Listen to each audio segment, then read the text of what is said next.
Thank you, I forgot. Good morning, everyone. Thank you for joining us again for this Kentucky Hospice Network virtual workshop.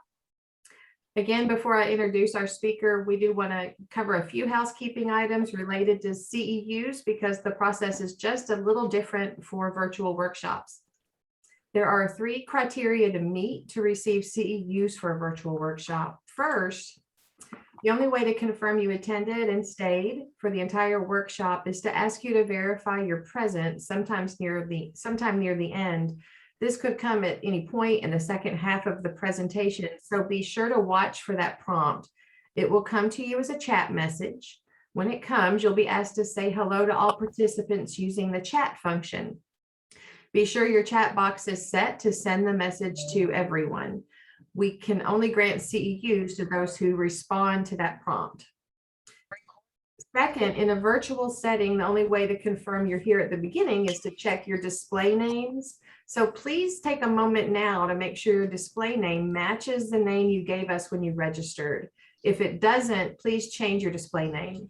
You can do that by hovering over your image. Look for the 3 little dots next to your image. Click on those dots. Then choose rename. If you have any questions about any of this, excuse me, you can send me a chat message after the presentation starts and I'll walk you through it. Third, you do need to complete an evaluation to receive CEUs, and because it's virtual and you're not handing it to us at the end in exchange for a certificate, we will have to ask you for your name. I just wanted to reassure you that when we do an evaluation summary to share with KHN and with the speaker, we do remove your name, so your responses are confidential.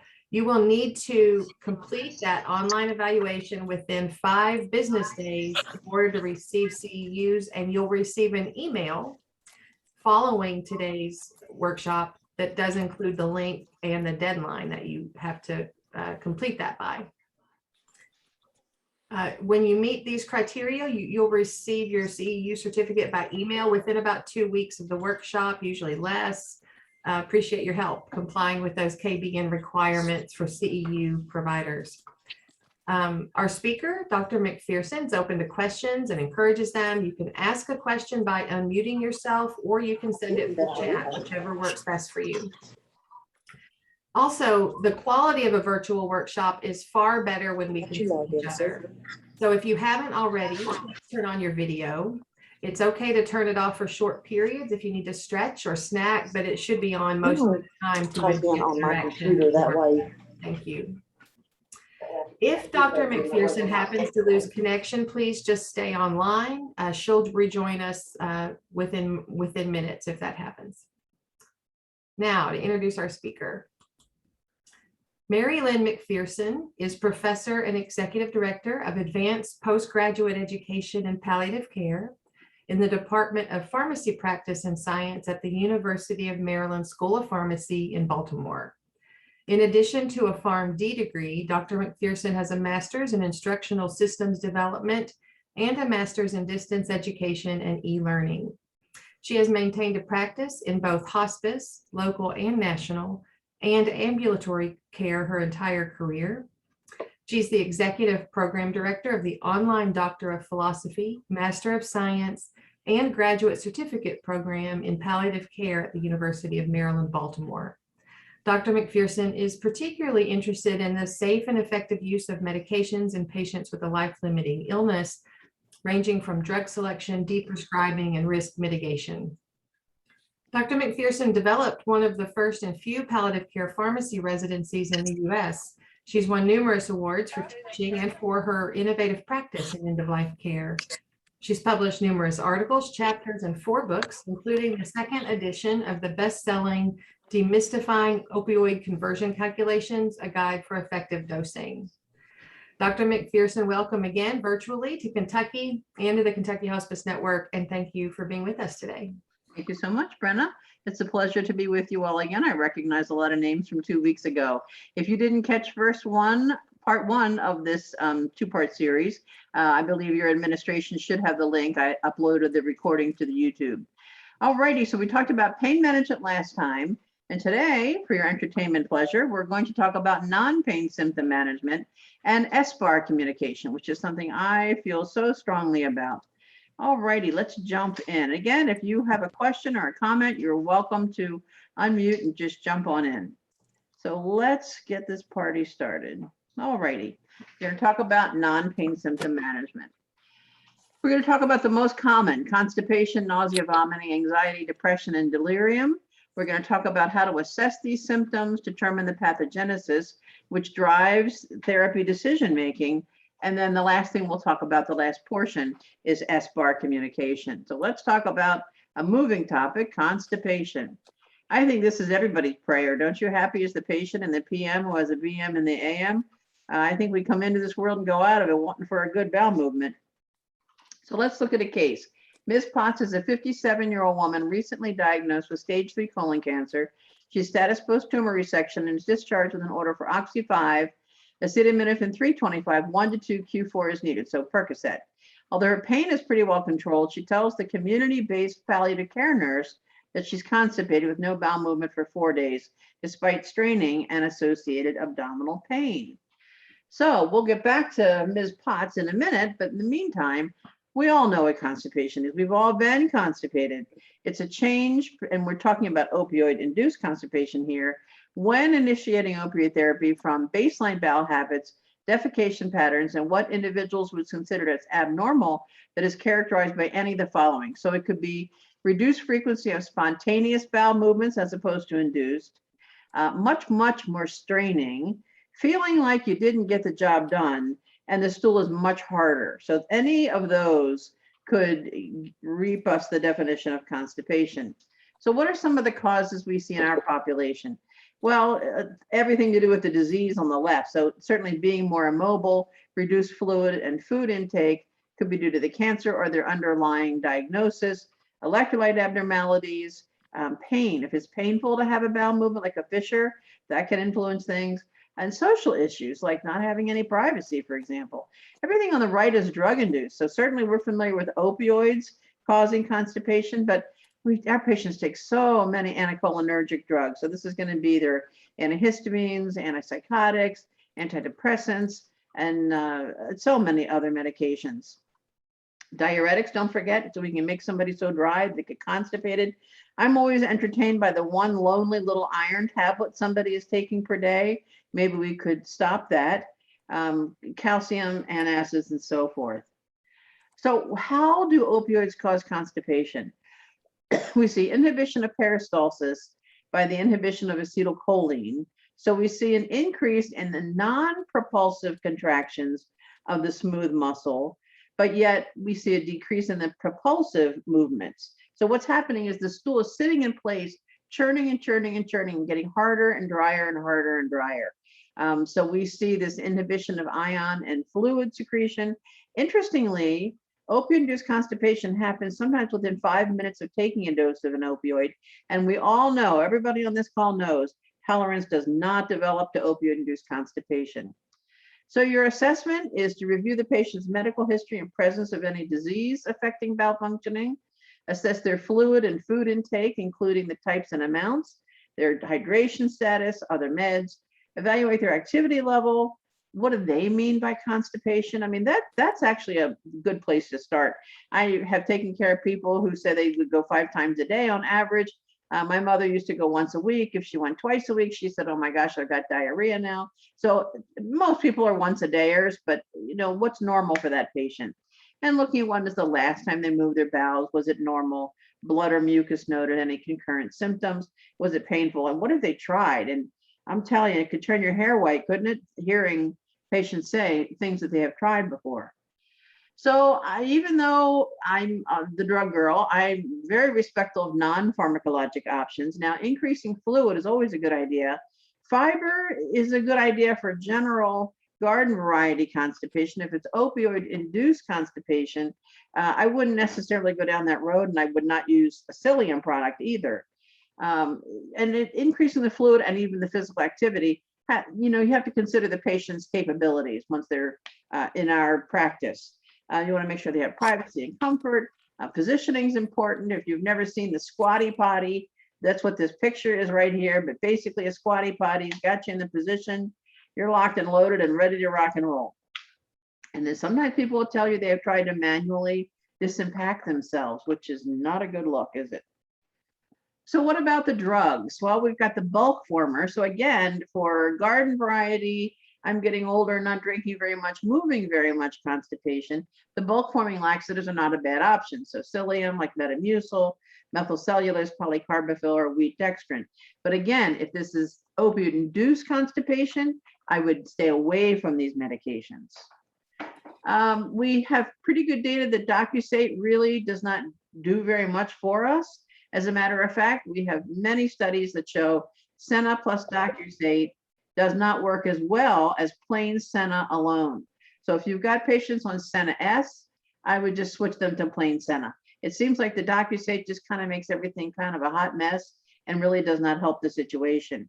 I would say one of our workhorse drugs is going to be Senna or bisacodyl. These are stimulants. They work to get the bowel rolling again. You can see some gastric irritation and rectal irritation. The other workhorse drug, I think, is polyethylene glycol. So I think our two workhorse drugs are Senna and Miralax. So with the polyethylene glycol, you put 1 capful in any kind of a fluid. You'd like to get 8 ounces, but you can certainly get by with 4 ounces. You can even put it in a baby's formula if you're taking care of an infant. You can put it in soup, you can put it in soda, you can put it in water, coffee, tea, whatever you would like.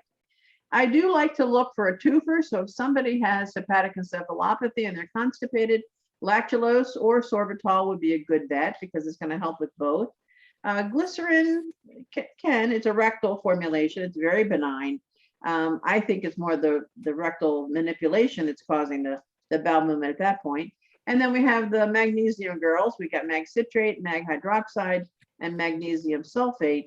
A little harsh, so you got to be careful also if the patient has renal impairments, as these are magnesium containing products. Then we've got the whole list of enemas, and you guys are certainly the experts here, far more than me. I don't understand a Docusate enema. It's tiny, it's like 5 mLs. It's a drug that doesn't work very well, particularly for constipation. Probably it's the polyethylene glycol or glycerin or the digital manipulation that's getting the job done. The sodium phosphate is going to be your Fleets enema. The FDA has an advisory out against too many Fleets enemas. We've got the bisacodyl enema, mineral oil. Ooh, that sounds pleasant. Enemies, which again is another combination. And I actually like, if somebody is really impacted, you may have to manually disimpact them, but I think a warm water soap suds enema is not a bad deal. Your gut can hold up to 2 liters of fluid. So if you take 1 liter of warm water, throw some soap suds in there, it's a beautiful thing. And then we have some newer drugs like lubiprostone and linaclotide. So lubiprostone is a chloride channel activator. It draws fluid into the bowel. It does not, interestingly, it does not work for methadone-induced constipation. And then linaclotide is a guanylate cyclase C agonist that also draws chloride and bicarbonate into the intestine. So you'll see these products used not so often, but they're several $100s a month, so they would not be first line in my opinion. And then speaking of expensive, these are the PAMORAs, the peripherally acting mu-opioid receptor antagonists. What does this mean? So when you look at methyl naltrexone, so you know naltrexone is an opioid antagonist, so it blocks the effects of opioids. So why would this product treat constipation and not reverse analgesia? Well, it's because of the methyl group. The methyl group, if you're thinking of your medicinal chemistry here, makes it a quaternary amine, so it can't cross the blood-brain barrier. So this drug only stays in the gut. So it goes down to the gut and it blocks the mu receptors so that the opioid can't cause the constipation, but it doesn't cross into the brain and reverse the analgesia. This is Relistor, but you can see it's pretty pricey. Sub-Q, I mean, the dose is an injection every other day. It's $1,800 a month. Oral is about $1,600 a month by giving 1 dose a day. So clearly this is not going to be a first line thing in my opinion. Now, the one you see on TV all the time is Movantik, naloxegol. It's about $300 a month. Works the same way. It's got a long pegylated tail, which keeps it out of the blood-brain barrier. And then a third one, naldehyde now is on the market, has a very polar side chain also. Again, about $300 a month. So I still see Senna and polyethylene glycol as our workhorse drugs. And then these would all be the backup singers. This is a slide that I'm not even sure is statistically correct to do, but what the heck, it's my party.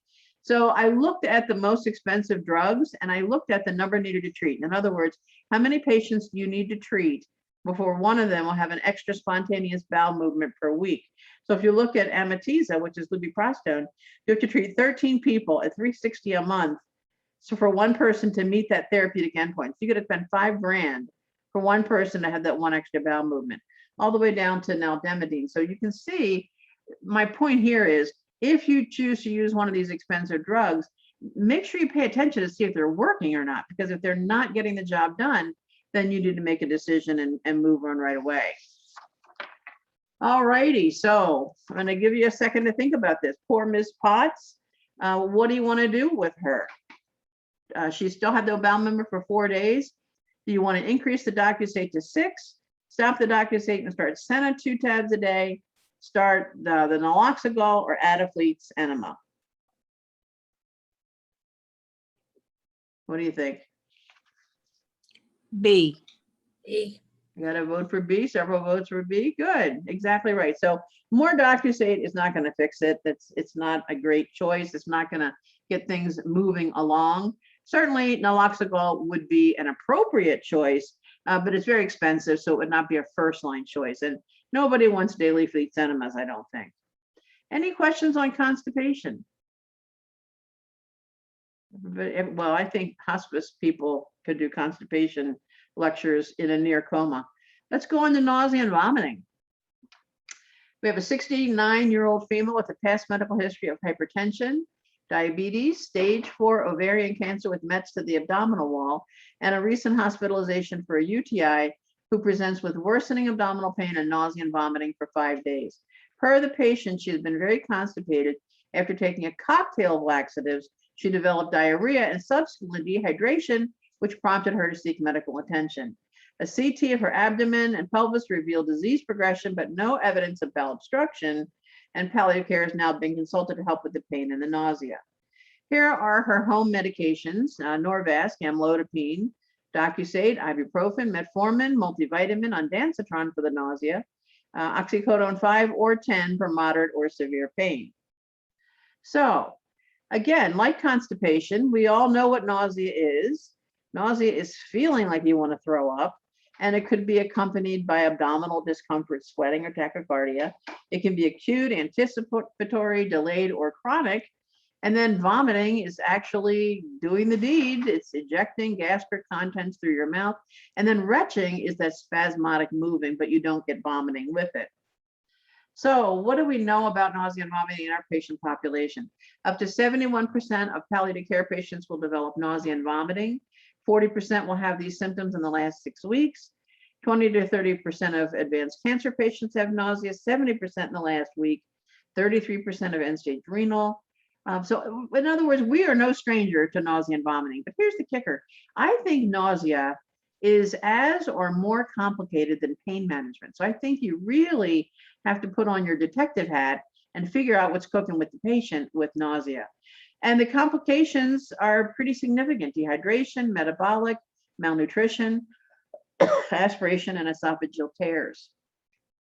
This is an interesting slide. It talks about the 13 M's of emesis.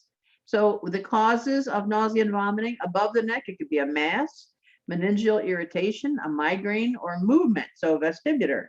Below the neck, it could be like GI motility, mucositis, mechanical obstruction, an MI, or maternity. I don't think that's a big one with our population. And then systemic could be mentation, medication, microbes, or metabolic. So lots of M's there. So what about medication causes? Well, chemo obviously is huge, and you can certainly look up the guidelines for which is a highly emetogenic agent. So most of our hospice patients, of course, are not getting chemo, but if your agency does community-based palliative care, you may have a patient who's getting some chemotherapy. The analgesics, certainly the opioids and the nonsteroidals, antiarrhythmics, antibiotics, oral contraceptives, metformin, anti-Parkinson's drugs, anticonvulsants, antihypertensives, theophylline, and anesthetic agents. Now, I do think this is a really important slide too. What, we talk about, and I know we did 2 weeks ago, talked about total pain. That pain is not just physical, it's the psychological, the spiritual, the social, everything. The same thing is true with nausea. So we have physical nausea, which is, we're very familiar with that. But I mean, you certainly have seen people so depressed, so anxious, so wired for sound, they get nauseated from it. It could be existential, the meaning of life. Why is this happening to me? And it could be social. So I do think you have to approach the assessment of nausea just like you do pain, which is look at every side of the situation. So the two main questions you have to ask yourself is, what is the most likely mechanism of this patient's nausea, and what receptors are likely to be involved? And it could be more than one. So again, even though I'm all about the drugs, I do think non-drug interventions are important. Relaxation, acupressure, and acupuncture.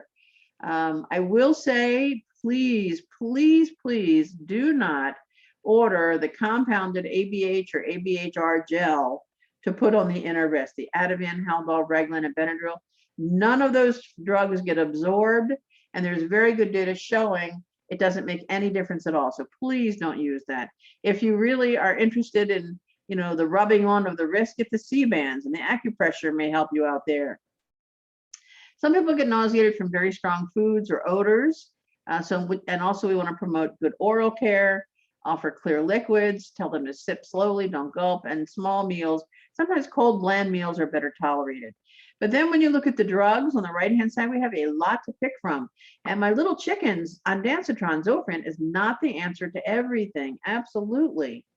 So I think we have to look at what is causing the nausea. So here, this acronym VOMIT, very appropriate. The V stands for vestibular. So when you go to do your assessment, and we talked about the 8 elements of symptom assessment last time in the context of pain, but it would be the same with nausea and vomiting. So asking a patient, what brings on the nausea? And if they tell you, I turn my head quickly, or I stand up quickly, and I get so nauseated, that sounds like vestibular right there. If you do think it's vestibular, that is cholinergic and histaminic. So useful medications would be anticholinergic or antihistaminic. So drugs like transderm scope or promethazine. Promethazine is Phenergan, and it's kind of a dirty drug. It hits so many different receptors.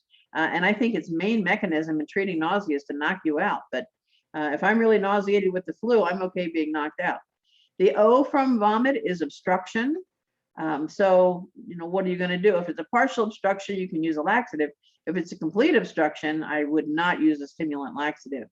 M could be dysmotility of the upper gut. So if someone's stomach is not emptying effectively, Reglan would be an appropriate drug there. Metoclopramide could be an infection or inflammation. And then probably one that we see the most often is T, toxins that stimulate the chemoreceptor trigger zone in the brain. And this is a dopaminergic effect. So how can we treat this? With an anti-dopaminergic drug.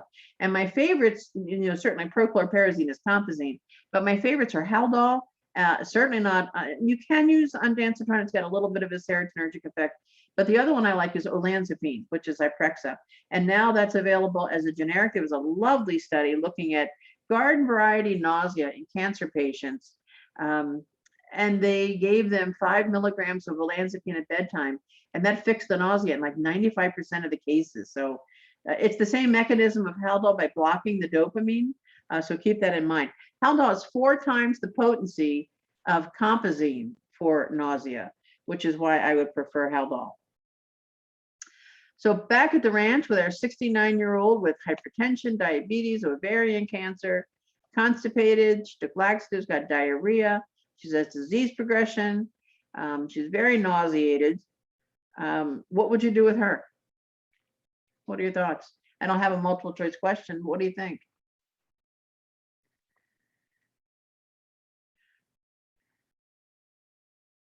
Lisa Richardson, what do you think?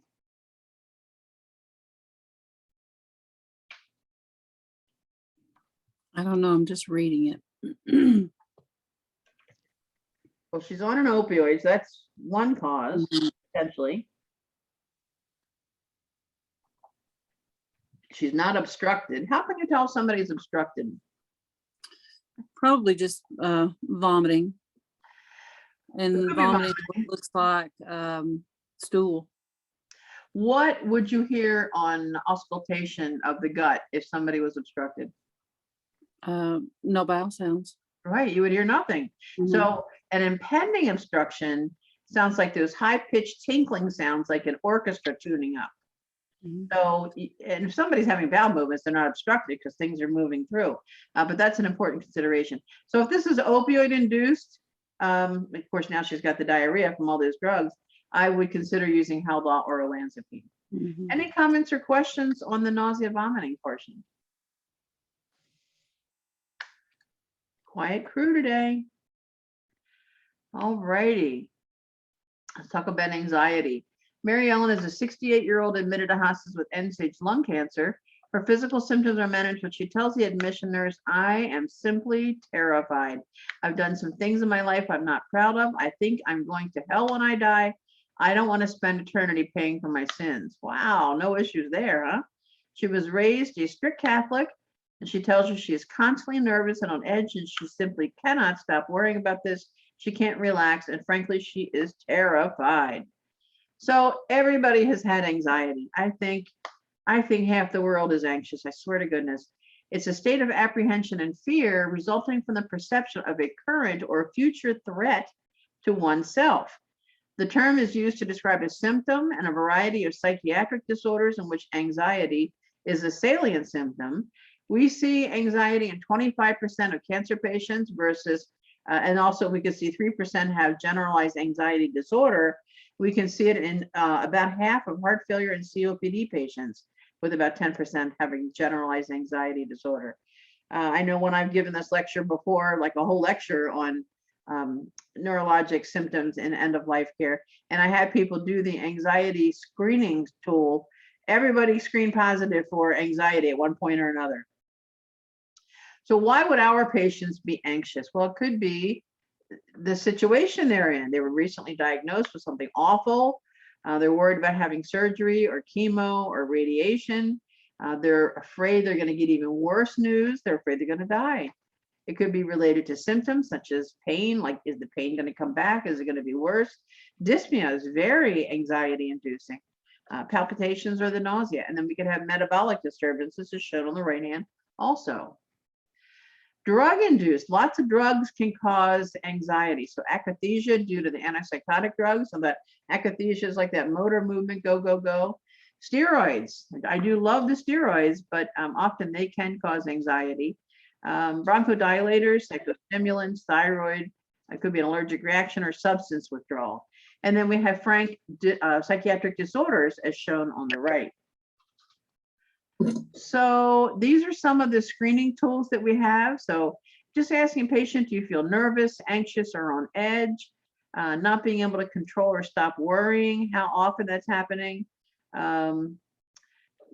Worrying too much about different things, trouble relaxing. So it's worth your while to talk to your leadership at your agency to say, do we have a tool that we like to use to screen for anxiety? So I like this one. Here's the 2-item scale. So over the last, apply this to yourself. Let's play the game. Nobody has to share the results. Think of some 2-week period where you suspect you were pretty much wired for sound. During that 2-week period, did you feel nervous, anxious, or on edge, or not able to stop or control worrying? So if you get 3 or more, that is diagnostic for probable anxiety. So you can see it's very easy to score a diagnosis of anxiety. It's not hard at all. I know my sister's a community pharmacist, and years ago, it was a Sunday when she wasn't very busy. So we were chatting, she was at work, and she said she was filling a prescription for Xanax, and we actually live on an island. And she said, I think everybody on Kent Island is on a benzo except for you and I. And I said, well, I want mine too then. If everybody else has some, I think I'm missing out. I think I'd like to have a little bit too. But highly prevalent. Here's the GAD-7, where you can look over the last 2 weeks and just kind of expands that questions right there. And then you add up the scores. So a score of 5, 10, and 15 are the cutoffs for mild, moderate, and severe anxiety. So you can see it's not at all hard to score a 5. I mean, you get 2 of these of nearly every day, boom, there you are. So what do we do from a non-drug perspective to manage anxiety? I saw something, I'm ashamed to admit, I'm a TikTok fan. Yes, me and every 13-year-old in the country. And I saw some guy come up and he's like, look, if you're wired for sound, just say to yourself, just this breath, just this moment. So just focusing on that very moment. So I do think that talking yourself off the ledge is a good skill to have. I think we all should be able to do some guided imagery with patients, whether it's a brief meditation or a relaxation exercise. But the guided imagery, I remember years and years ago, I was at a hospice team meeting and somebody came in to teach the team how to do guided imagery. And I remember thinking, this is a bunch of baloney. And the very next day we had pharmacy school graduation. So here I am in my cap and gown. It was like a bazillion people there. And I'm in the middle of a row, in the middle of a section. And all of a sudden I got chest pain. And I was like, I cannot believe I either have to burp or I'm having a fatal heart attack right here, right now. What am I going to do? I can't get up. I'm landlocked here with all these people. So I did the guided imagery that we learned the day before in hospice team meeting, which was, imagine you're at the ocean, you're sitting at the ocean's edge. And, the person who taught it really went into great detail about, you can feel the sun on your skin. You can hear the seagulls. You can smell the ocean in front of you. Anyway, you're sitting right at the edge of the ocean. You've got a stick in your hand and you write the number 100 in the wet sand. And then a wave comes in and erases the 100 and the wave goes back out. And then you draw 99 in the sand. So you kept on going. So I did that for a few minutes and I think I finally did burp and my heart attack went away. But still, I think it's very useful to have something that, certainly we can send in our psychosocial squad, but everybody should be able to do at least this much. Maybe an app like Calm is an awesome app. A lot of people like to use Calm. So one of my friends told me she likes the app called Rain, where part of it's paid and part of it's free. You can just listen to the rain. And they actually have like 20 different kinds of situations where it's raining. It could be a light summer rain. It could be a driving rain. It could be in the forest. It could be in a rainforest, whatever. So a little something for everyone there. Now, this is from Dr. Oz. I thought this was amazing. You take a Q-tip and you just grab not a cute ice cube, sorry. You hold the ice cube in your hand and you imagine as the ice cube is melting, your anxiety is melting away with it. So it's nice to have some useful strategies. And of course, if the ice cube and the ocean trick don't work, well, that's why God made Xanax and lorazepam, right? So we've got the benzos. We have something for everybody. We've got short acting, we've got long acting, intermediate acting. I think the most important thing I'd like you to remember from this is that 90% of anxious people are depressed and 90% of depressed people are anxious. So the SSRIs and the newer ones like duloxetine and venlafaxine work just as well for anxiety as they do depression. So if somebody's a little wired for sound and they're depressed, that's a Zoloft, Lexapro, escitalopram type of moment right there. And you can use a tricyclic like amitriptyline or nortriptyline. I would not though, because we have to use higher doses and the side effect profile is pretty significant. If the benzo or the antidepressant doesn't cut it, you could look at sterner drug therapy like a neuroleptic. And then we have other drugs such as buspirone, beta blockers for the autonomic, heart pounding kind of thing, sedative hypnotics if people can't sleep, and antihistamines. But I do think an SSRI is probably your best bet. So Mary Ellen, our 68-year-old with lung cancer, afraid she's going to go south for the winter when she dies. She scores 12 on the GAD. What do you want to do? What's the plan, Stan? Let me stop sharing so I can look you in the eyeball. What do you think? Carrie Myers, what do you think? What would you do with this lady? I think I would definitely put her on an SSRI. And then in the short time, I think I would give her some short acting until that SSRI kicks in, because it's going to be a while before it takes full effect. Okay. Anything specific about her background, though, that might lead you to refer her to another team member? Yes, I mean, she says she hasn't done very well in her life, so I'm definitely going to get the social worker and chaplain involved there. Yes, yeah, maybe even get a priest out there since she's a strong Catholic, to try and deal with that. Is this a pretty common problem you guys see in your practices? Yeah, yeah. I mean, I would bet that half of us are anxious half the time too. So it's really pervasive, and I think good self-management skills are so important. Okay, so again, hospice care is provided by a team for a reason. So I would get psychosocial spiritual support in there, priest or a spiritual advisor, some guided imagery and relaxation, and depending on her prognosis. Now that's an important consideration. What if Mary Ellen is a couple of days away from death? Well, then I probably wouldn't even fool with the SSRI. I would just go right with the benzodiazepine. And if you do decide that an SSRI is the way to go, maybe she's got a 3 or 4 month prognosis. That's a great plan, but it does take a while for that to kick in. So you may still want to use an as needed benzodiazepine. All right, any other comments or questions about anxiety? Okay, let's go on to depression. Roland Dalrymple is a 48-year-old man diagnosed with ALS. Boy, that is cause for depression, isn't it? He's seen in the ALS clinic and the palliative care clinic. He is extremely discouraged over this diagnosis because he knows his prognosis is 2 to 5 years, and he's married and has 3 kids at home under the age of 18.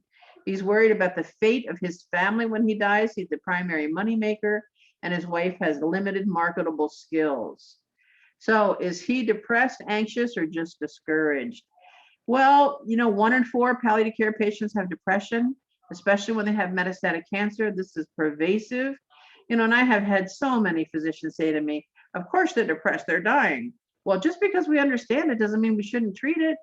What are the primary symptoms? Weight loss, anhedonia. What is anhedonia? Who can tell me? Anybody know? No enjoyment in life. Somebody has sucked all the fun out of your life. Loss of energy, fatigue, or insomnia. So you can ask a single question. Are you depressed? Are you depressed? That'll get her done right there. Are you feeling down, depressed, or hopeless most of the time over the last 2 weeks? You can have them grade your mood during the past week by assigning it a score from 0 to 100, with a score of 100 representing your usual relaxed mood, and a score of 60 is considered a passing grade. Here's the 2-question test. Have you found that little brings you pleasure or joy over the last 2 weeks? Have you been bothered by having a lack of interest or pleasure in doing things? And there are much longer tests available, like the Beck Depression Scale and so many others. Common barriers to the assessment of depression in people with cancer: the overlap of physical symptoms, clinicians under recognition of the hopelessness, the feelings of worthlessness, or suicidal ideation. I think we don't ask about it enough. So asking a patient, have you thought about harming yourself? Do you have a plan? Clinicians don't quite understand what to do with those screening cutoffs. They don't routinely discuss it with the patient and the family about low mood, not like a pain. We always talk about pain, but we should be talking about depression as well. Limited understanding by cancer professionals about which patients are at most risk. And if it's a busy oncology setting, they're just too darn busy to even go there. Overlap of physical symptoms of depression and symptoms of cancer. Cost constraints limiting access to professionals. We see few mental health programs and specialists in oncology and end-of-life care. Poor continuity of care over the trajectory of the illness. The stigma about mental illness or weakness. And the family or the patient may be afraid that if I confess to being depressed, you may not want to try to treat me or cure me any longer. Some of the risk factors that we see, particularly in cancer, as an example: social and environmental factors such as recent losses, financial stressors, poor social support, sexual or physical abuse, or childhood trauma. Psychiatric factors, family and your own history of depressive disorder, history of substance abuse, cancer-related factors, and then cancer treatment factors. How do we treat depression? Boy, this guy's in quite a hole here, isn't he? I think really the first thing I think about is what's the patient's prognosis. So most traditional antidepressants take 4 to 6 weeks to really kick in and be effective. So if that's the case, I would consider a psychostimulant such as methylphenidate. We use a lot of Ritalin. It acts within like a day or two. You want to make sure they don't have serious heart disease or delirium because it can actually make it worse. But barring that situation, we'll use Ritalin. We'll start with 2.5 at breakfast, 2.5 milligrams with lunch. You can go to 5 and 5 or 10 and 10. And it brightens people up by like the next day. So sometimes we'll actually start the Ritalin with an antidepressant if they have a longer prognosis. And then as the SSRI or SNRI starts to kick in, then we can back off on the Ritalin.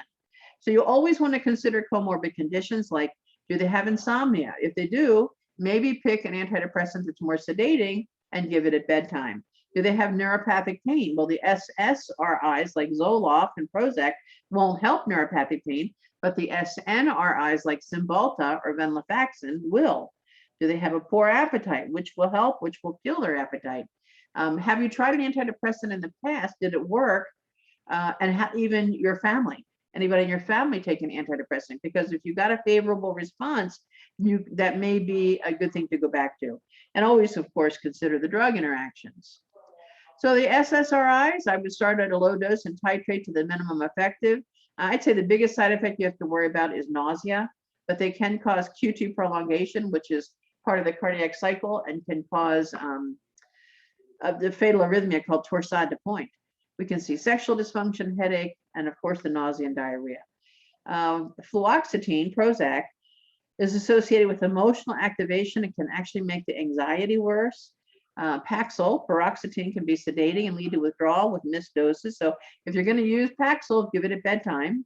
I think the best choices are sertraline, citalopram, and escitalopram. Fewer side effects, they're not activating or sedating. And my all-time favorite is sertraline because it comes as a high concentrate liquid. I think it's 20 milligrams per ml. So most people are on 50 or 100 milligrams. If you need an oral solution, Zoloft is a good choice. And you can look up online the equivalency between all these antidepressants. So if you need to switch, you can do that and not have to taper down and taper up. The SNRIs are good, as I said, for concurrent depression and neuropathic pain, vasomotor instability and anxiety, predominant depression. Venlafaxine, which is Effexor, is effective for hot flushes. Both are good for chemo-induced neuropathy. I'm not as crazy about venlafaxine because it seems like if people miss a dose, they start to get withdrawal symptoms and it can mess with your blood pressure. So, but if you were going to use it, you would start at 37.5 and go up to 225.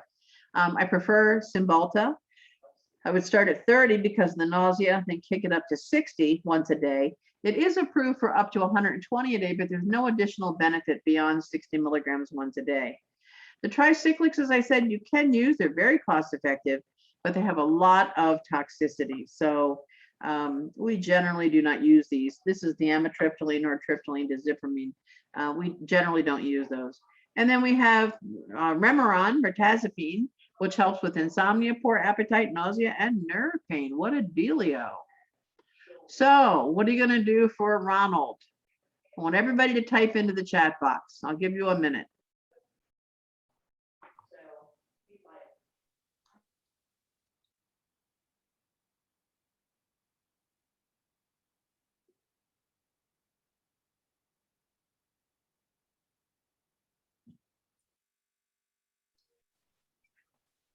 Let's see what I'm seeing, and I'm seeing different things in the chat box.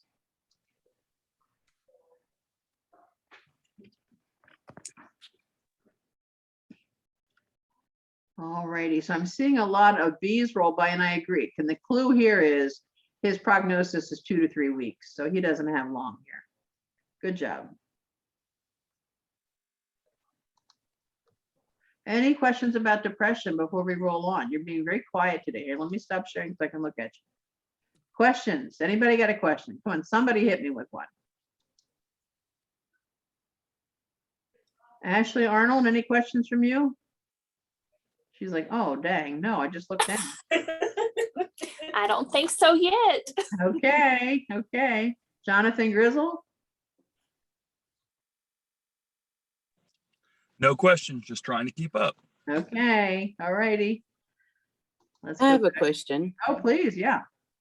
On the Haldol, do you use that for all types of nausea or only cancer related nausea? It's not due to the cancer. It has to do with, for one thing, it's probably most effective for just garden variety nausea or opioid-induced nausea. That's probably the main reasons we would use Haldol. And now the good news is olanzapine is generic, so it's pretty inexpensive. So that's a nice option too, because olanzapine lasts for 24 hours. Same mechanism, antidopaminergic. Thank you. Sure. Anyone else? All right, let's go back to the slides. And now we're going to do delirium. All Can I right. ask a question real quick? Yeah. Go ahead. If you have somebody that has pancreatic cancer and you've tried everything for nausea, what do you recommend? That's a tough one. That is a really tough one. I would probably try combination drug therapy. Are they in pain? Are they obstructed also? Well, he has a lot of pain. Yeah. But do you hear bell sounds in all 4 quadrants? Yeah. And he takes quite a bit of, bowel regimen. And so his bowels are fairly okay, but it's just so much nausea and vomiting. Have you tried the Zyprexa trick? No, I've never tried that. I don't think we've ever tried that with anybody. Well, I would give that a shot. I think it's a good plan. Okay. All righty. All right. Thank you. Sure. So here we have JR, a 72-year-old man admitted to hospice with a diagnosis of end-stage Alzheimer's disease. He has been pleasantly confused. I love it when I hear nurses and teams say, the patient is pleasantly confused. But over the past couple of weeks, things have taken a turn for the worse. Now he's combative. He seems frightened. His sleep-wake cycle is reversed, and this behavior comes and goes, and it's worse from about 5 o'clock on. His 71-year-old wife is having a hard time caring for him. What are we going to do? So these are the clinical features of delirium. We see a disturbance in the level of alertness. So in other words, the consciousness. Are they awake? Are they not conscious? We see attentional disturbances. So they get disoriented, disorganized thought processes. And it comes and goes. It can be so quickly. It's like throwing the light switch. Rapidly fluctuating clinical course and abrupt onset of symptoms. Very disorganized, organized thought process we were talking about. Cognitive disturbances. They can't remember well. Their executive functioning is kind of all screwed up. Apraxia, agnosia, visuospatial dysfunction, language disturbances, increase or decrease psychomotor activity. I think a big one, and probably one of the first things we see, is reversal of the sleep-wake cycle, where they're awake all night and asleep all day, which is really hard on the family. Hallucinations and delusions, other mood symptoms such as depression, and we can even see incoherent speech. So what are some of the causes and screening tools? So the causes, it could be a primary brain tumor or mets to the brain. It could be due to seizures. It could be metabolic, electrolyte imbalance, treatment, infections, nutritional deficiencies. So there are a lot of reasons why people, certainly urinary tract infections, we think of that more very commonly. Some of the screening tools, the Memorial Delirium Assessment Scale, confusion assessment method, the bedside confusion scale. I really like this one because it's easy to remember. So what you do, it's 2 parts. Number one, you look at the patient and decide, do they look either hypoactive or hyperactive? So if they're either of those, that's 1 point. Then the next thing you do is you have them recite the months of the year backwards, starting with December. So why don't you do that right now and see if you can go from December all the way back through the year in 30 seconds without any errors. Go ahead, I'll give you 30 seconds.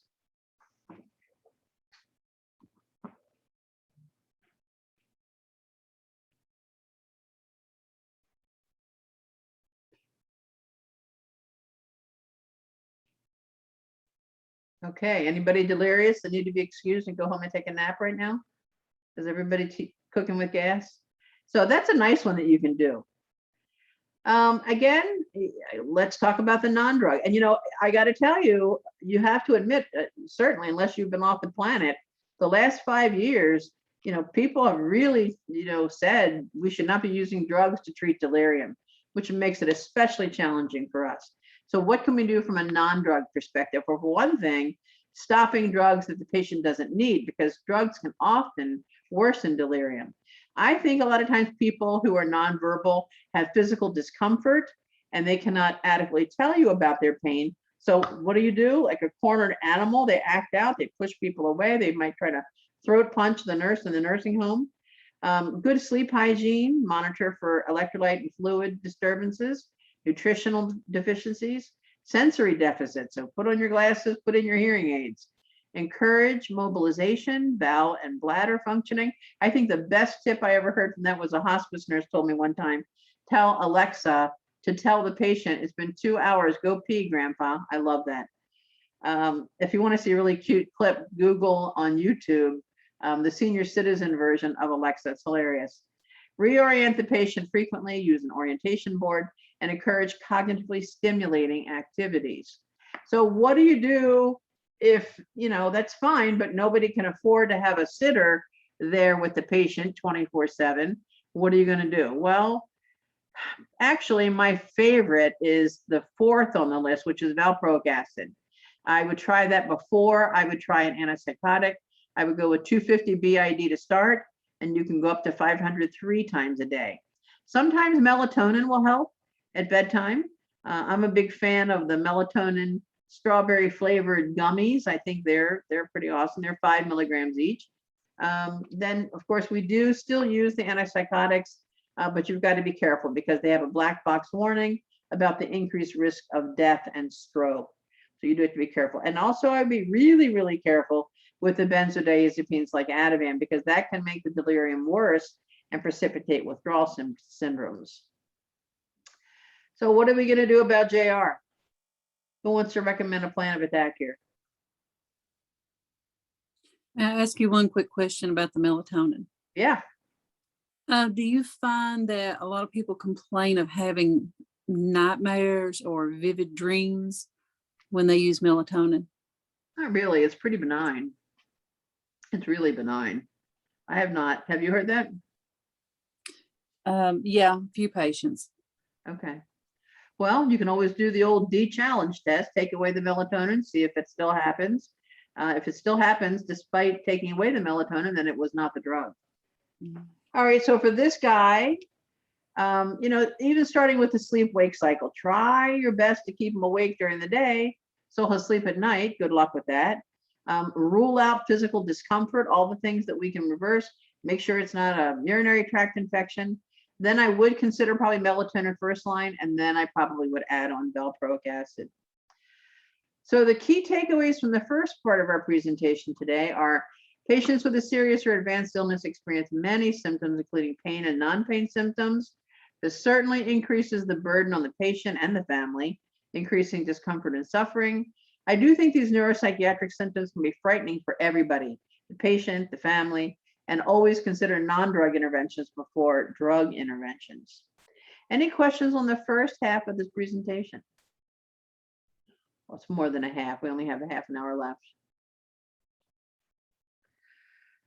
All righty. Now we're going to move on to one of my favorite things in the world to talk about, assessing and reporting on physical complaints. So we talked at length last time about assessment. What about reporting and giving a report to somebody else? So we know that from the Joint Commission, communication failures are associated with untoward events. They're associated with 65% of sentinel events, and 90% of root cause analyses show that communication is part of it. And it's part of National Patient Safety Goal 2E that we want to provide clear, concise, and thorough communication of pertinent clinical information, because that will improve patient safety and clinical outcomes. So I think this is interesting. I did not realize this when I put this talk together. Nurses and doctors, taking those two big categories, communicate differently. So nurses tend to be very descriptive, very detailed, whereas physicians are trained to think and talk in bullet points. So brief statements, boom, boom, boom, boom, boom. So we do have communication style differences between our professions.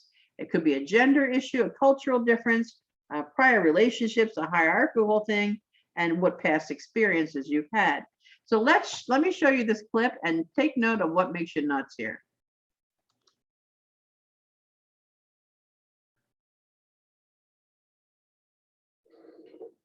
All right, Dr. McCarthy, do you have a second? A second? Sorry, I just wanted to talk about Mrs. Holmes. What's that? Well, I spoke with nursing after rounds today. I was wondering if we should change her pain medication. I'm sorry. Who are you? Oh, I'm John, the pharmacist on the stroke unit while Tanya's away. Why change your medication, John? Why wouldn't we just up the dose? Well, the current med isn't fully relieving the pain, and the team says it's making her drowsy, too tired for her therapies. She's reporting her pain at 7 out of 10 for the last Okay, what are you suggesting? Well, I don't really know this patient very well. I could review her chart, but that might take a while. I'm not going to be here tomorrow. Tanya's coming back, so maybe this should wait. But Mrs. Holmes is really hoping to be home for the weekend, some big anniversary, and her husband is coming in this Thursday. So maybe one of us should talk with him. Okay.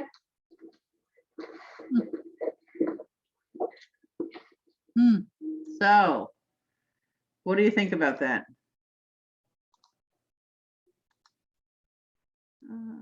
Share. What do you think about that? Goodness.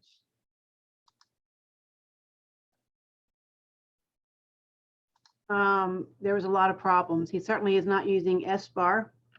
Didn't introduce himself. Vaguely introduced the patient. Wasn't to the point. He lost her. She checked out, and nothing got done. Great. So, did the doctor look a little annoyed? Yeah, exactly. So, I think we could have done a better job. So, I am an enormous fan of SBAR. So, hopefully, Brenna forwarded to all of you guys the two-sided thing that I recommended you have printed and laminated, which one side is the 8 elements of symptom analysis, and the other side is SBAR. SBAR was introduced by Dr. Michael Leonard, a physician leader for patient safety at Kaiser, and he actually got it from the US Navy. So it's a model of structured communication that helps clinicians have a shared mental model for the patient's clinical condition. The reason I think this is important is I must get 25 calls a day, and half of them go like this. Tell me how you would handle this. Hey, Lynn, I'm calling about that guy we talked about 5-6 weeks ago, and you recommended methadone, and it's not cutting it anymore. Worked for a while, but not so much now. So what do you think we should do? What's wrong with that? What do you think? What's wrong with I have that? no idea what happened in the meantime. Or the patient, to remind you who the patient was. I don't even know who the patient was. I don't know who you are. I'm not 100% sure who I am. I mean, that is just so unfair because, I mean, if I have 25 calls a day and it's been 6 weeks, do you think I remember the conversation you and I had 6 weeks ago? Not if my hair was on fire. Absolutely not. So, I mean, you have to throw somebody a bone.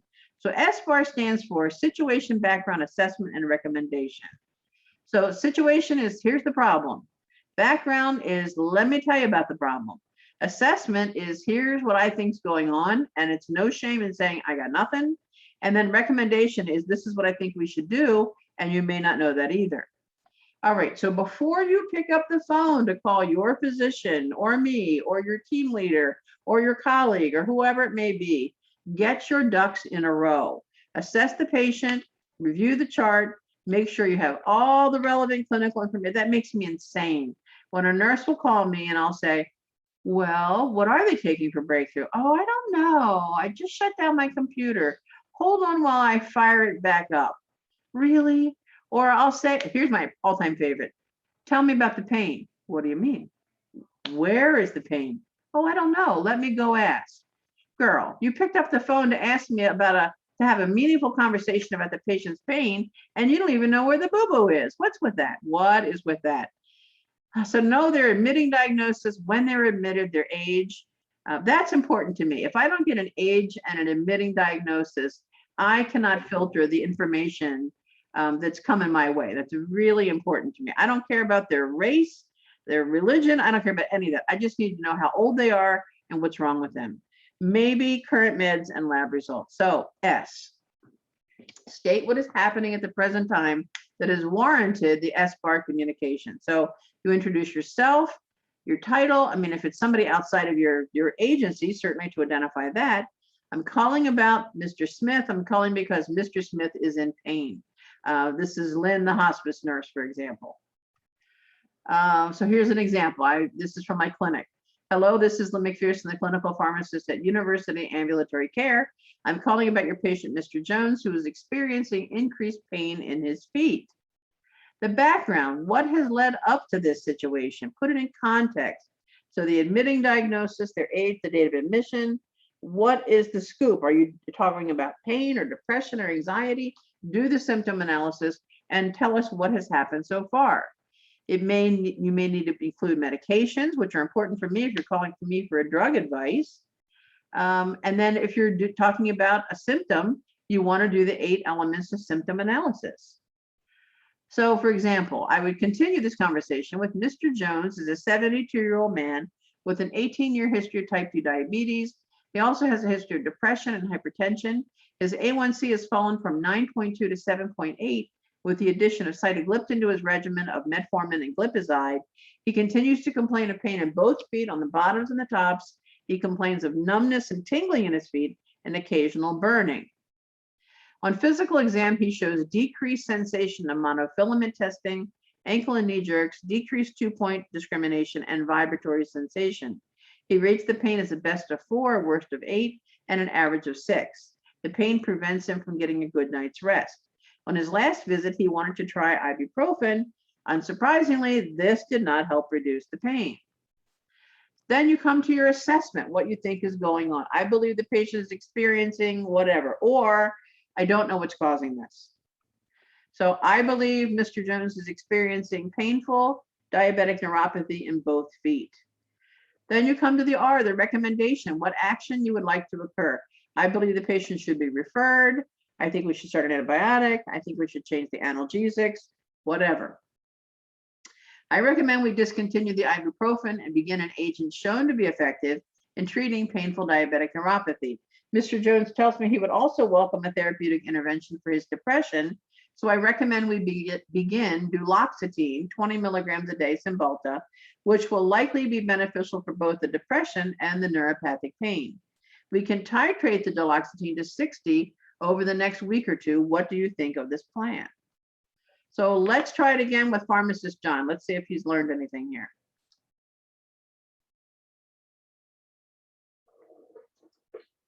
Hi, Dr. McCarthy. Is this a good time? I need 3 minutes to discuss Mrs. Holmes. I'm John. I'm providing pharmacy coverage to the unit. I have a few minutes. What's up? Nursing raised a concern from rounds this morning. The situation is that Mrs. Holmes' pain isn't being well controlled. She's sedated, which is having an impact on her participation in therapies, and she's continually reporting her pain at 7 out of 10. Now, the background is that she's fallen 3 times since her admission to rehab, and she's requesting to go home at her first pass this weekend, some big family anniversary. But my assessment is that we are not adequately controlling her pain, and what we're giving her is contributing to these falls. Okay, so what do you recommend? Well, after reviewing her chart, I'm considering lowering her dose of opiates and introducing an anti-inflammatory, which would be less sedating, and she should be able to tolerate. Yeah, that makes sense. Her husband is coming in this Thursday at 10. If you're available, we could meet to discuss. Okay, sounds like a good plan. Let's meet back here and we'll talk to the family together. Okay. All right, so did John Boy do a better job now? What do you think? Much better. Much better job. So did you see clearly the sitch, the background, the assessment, and the recommendation? So the physician was much more, up to speed right away and agreeable to the plan. All righty, so let's talk about, this is from last time, 2 weeks ago when we met, talking with Dr. Long. Hello, Dr. Long, this is Lynn, the hospice nurse, calling about our patient, Mrs. Smith, because we're not achieving her pain goal. So Dr. Long might be thinking, oh my God, who is Mrs. Smith? I can't remember. We just talked about 5,000 patients this morning in team. The background, Mrs. Smith is 67 years old. She's been on our program for about 3 weeks. She was admitted with a diagnosis of breast cancer. She's on MS-Contin 30Q12 and Roxanol 10Q2 about 5 or 6 times a day. She tells me the pain is in her right ribs. She can point right to the painful area. The pain does not radiate to any other locations. She rates the pain as a 5 out of 10 if she holds perfectly still, but a 10+ if she twists or turns or when she rolls over on her right side at night. The pain is especially bad first thing in the morning when she wakes up. She described the pain as sharp and achy. She's tried a heating pad and ice pads with no success. The Roxanol only brings the pain down about half to 1 point on the 0 to 10 scale. She tells me the pain prevents her from getting a good night's rest because she can't roll over on her right side, and she has to hold herself so rigidly so she won't twist her torso by accident. She also tells me the pain is so bad it frequently makes her cry. She doesn't want to ambulate, so she tries not to drink much so she won't have to go to the bathroom, and she doesn't want to leave the house at all. This sounds to me like metastatic bone pain. I know we don't have a bone scan, but I think this is a definite possibility. She's only taking the morphine, but it doesn't seem to be helping this particular pain very well. If it is metastatic bone pain, how about adding dexamethasone 4 milligrams twice a day? She does not have diabetes or any serious GI issues. What do you think? So you can see I've added quite a bit of detail here. So, and Dr. Long would say, you are amazing. That's what Dr. Long would say. So you can tell that I included all 8 elements of information about her pain. I got in the precipitating, palliating, previous treatment, quality, region radiation, severity, temporal, and associated symptoms. This is so, so, so important. So let's put you to work. Who can tell me the 8 elements of symptom analysis? What did we just say? I'm going to unmute and call on people here. What are the 8 elements of symptom analysis? Sarah Peevler, give me one. Severity. Okay.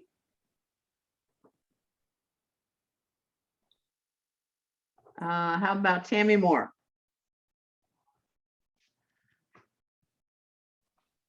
About frequency.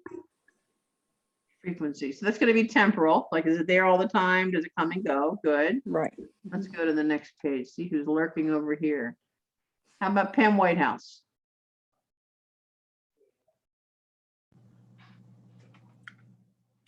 Well, I'm gonna say quality of life, how it's affecting Yeah. quality. Good. What words would you use to describe this pain? How about Michelle Thomas? You're muted, Michelle, still. Can you repeat that, please? Well, the 8 elements of symptom analysis. We have already got quality, severity, and temporal. What else is there? What are the other? What are the other five? Precipitating events. Good. Hannah Moore?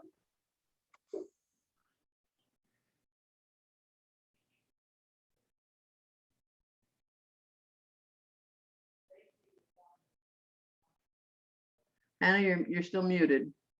You're muted still, Hannah. Okay. Sorry about that. That's okay. I don't remember the slides. I wasn't here 2 weeks ago. I'm sorry. That's okay. So remember, everybody, PQRSTU. P stands for 3 things. Who would like to take on one more? We've got half of them. Palliative. Palliating events, what relieves the pain from a or symptom from a non-drug perspective. How about Tabitha? Previous treatments. Previous treatment or therapy. Very good. So now we got all 3 P's. The Q. What's the R stand for? Radiating. Region and radiation. Region. So where is the pain? Does it move anywhere? And what's the last one? A. A stands for what? Associated symptoms. What do we mean by that? Very good. What does that mean? What are associated symptoms? So it's like, has the pain or symptom affected your mood, your ability to sleep, ambulate, your Right. appetite, and so forth? So print out that thing that we sent out. That's very important. I mean, that's the way you communicate with people, is sharing that information. So P is 3 things: precipitating, palliating, and previous treatment. Q is quality. What words would you use to describe the symptom? R is show me where it is, show me where the pain is, and does it move anywhere? S is severity, T is temporal, and U, YOU, is how does the pain affect you? So that is all I have for the slide presentation, but we do have about 10 or 15 minutes left. What questions do you have for me? You can ask me anything at all about pain and symptom management, communication, advice on playing the ponies, anything you want. Buy low, sell high. I'm happy to, who can stump the chump here? You don't always have such a good looking pharmacist at your disposal, so take advantage while you can now. Certainly somebody has a question. This is a question just for you. What is, do you think, the most often asked question that you get? I get called a lot to do opioid conversion calculations and methadone dosing. I get a lot of that, or just adjusting medications. Occasionally I'll get a call about deprescribing, which is one of my favorite things in the world to do, is stopping medications. So it's kind of all over the place. I get a lot of calls for complicated pain is probably the biggest reason people call me. Like, nobody else can figure it out. What do we do now? This patient's on fire. They want to jump out the window. What should we do? So a lot of, and I think a lot of that has to do with not only knowing the drugs, but knowing what dose and how quickly we can repeat it or increase it. I think that's a very special skill set, because we want to do the best we can as quickly as possible, but without putting the patient at increased risk. Have I ever recommended molasses and whole milk enemas for constipation? Somebody asked me that the other day. I have not. What's your experience with it? It sounds like breakfast instead of a bowel regimen. Anybody have any experience with that? Is this a Southern thing? Is this a Kentucky thing? I don't know. I had a VA I've used doctor it many order it one times. time. Really? I thought he was crazy. Yeah, About 20 years ago, but I like that warm water soap suds enema. I think that's a fairly moving experience, shall we say. I've used them many times, and it seems to be so much more effective than the soap suds enema. It doesn't cause any cramping or seems it. I've always had good results when other things have failed. Okay, good to know. I was talking to somebody the other day about somebody, she had gone on a diet and she got constipated from it. And she's like, but I tried something very gentle. It was a tea. I think it's called Smooth Move Tea. I was like, that's Senna right there. I mean, I love Senna. Senna, I mean, professionally, not personally. It comes as a sprinkle. You can sprinkle it on ice cream. I mean, how awesome is that? What other questions do you have for me?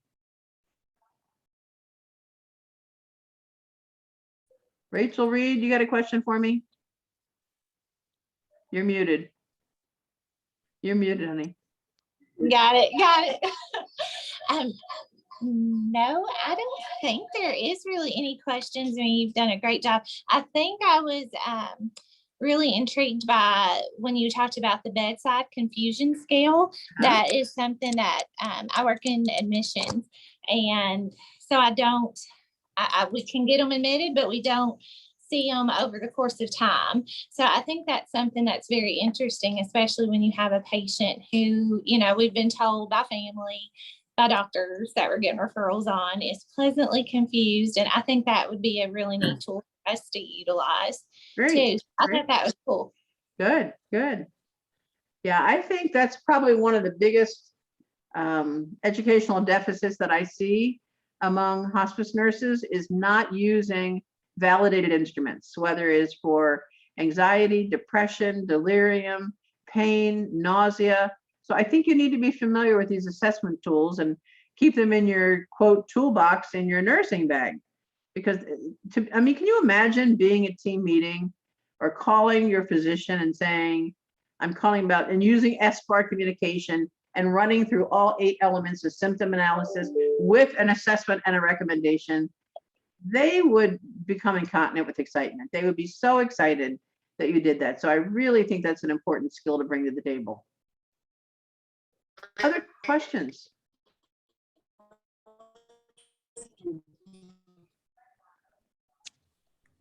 Oh, Beverly Mulcahy cannot change her name on her iPhone. Anyone else have a question for me? All righty, well, I guess I'll give you back a few minutes of your day. I'd like to thank you for tuning in, and I hope you've enjoyed this. And please, please print out that instrument that I sent out and try to incorporate it into your normal workflow. And I think you'll be very, very happy with the results. Thanks and have a good day. Thank you, Dr. McPherson. Just a moment and you'll get your extra few minutes. First, if you notice, I have already sent to the chat a request for you to say hello in chat to verify your presence here at the end. This is our virtual sign-in sheet, sort of, since we don't have a sign-in sheet. If you do send hello to chat, please make sure your chat is set to send to everyone. Let's see. And I have 2 people who are here and didn't register, which is fine. I'm glad you could make it, but there are no CEUs if you don't register. I did send you both a link to the registration site, so please take a moment to go register, or you'll miss that automated email that's going to go out in about 15 minutes with the evaluation link, which has to be completed for CEUs. What was the email? Who would it have been from? The one with the, I saw it before and now I can't find it, with the SBAR. Actually, I sent it to you in chat here, okay. But you will also receive it after this workshop. There will be a follow-up email sharing the link to the video, the handout, and everything you need, okay? Okay. I thought I had got one from the last time, but when I went back to try to find it to print it out, I couldn't. I can't find it in my email. So we'll make sure you get it this time. Thank you so much. Thank you. Thanks to everybody for coming. Thank you, Dr. McPherson, for taking the time to go over everything with us and doing it in a manner that I think always makes it memorable. So thank you. Thank you for that. Let's see. I want to make sure if I have any other notes of things to follow up about, but I think that's it. Mary Troxtel, Hannah Moore, please go register so you can be eligible for CEUs. You all will receive an email sometime today with a link to the evaluation, which is online. Of course, you'll have 5 business days to complete it and then it closes. So please be sure to complete that as soon as you can. I think that's it, unless there are any questions. Good to see everybody. Have a wonderful rest of the week and weekend. Hey, Brianna. Yeah. I'm sorry, this is Chrissy Cummins from Heritage Hospice. Just so you'll be aware, we had our counseling service staff on this training for their benefit of the additional information outside of even the pharmacological moves on assessment and communication. So they won't need to do the registration or CEs. So you won't be getting something from a number of those. I want to say 7 or 8 people actually. Chrissy, if they're willing to register, it does help us because we do keep track of attendance, and it's great to have evaluations even if you're not CEU eligible. So it really takes just like 20 seconds if they're willing, but I'm so glad to hear it was useful for your team. Thank you for that. Yeah. And we're glad to do that. I just didn't want you to feel like people were dropping off of the CEs and not following up to get what they needed, because they won't be. Yeah. Thank you. And Mary, anytime you're ready, no rush, but I'll send, when the video comes, I'll send that. And again, another link to the handout for people. And then anything else you want to include, I'll do it all in one follow-up email. No, that's great. And I just sent you a copy of the chat in case you didn't copy it too. Perfect. Thank you so much. All right, I'm going to hang up now, okay? Me too. Bye, everybody. Bye-bye.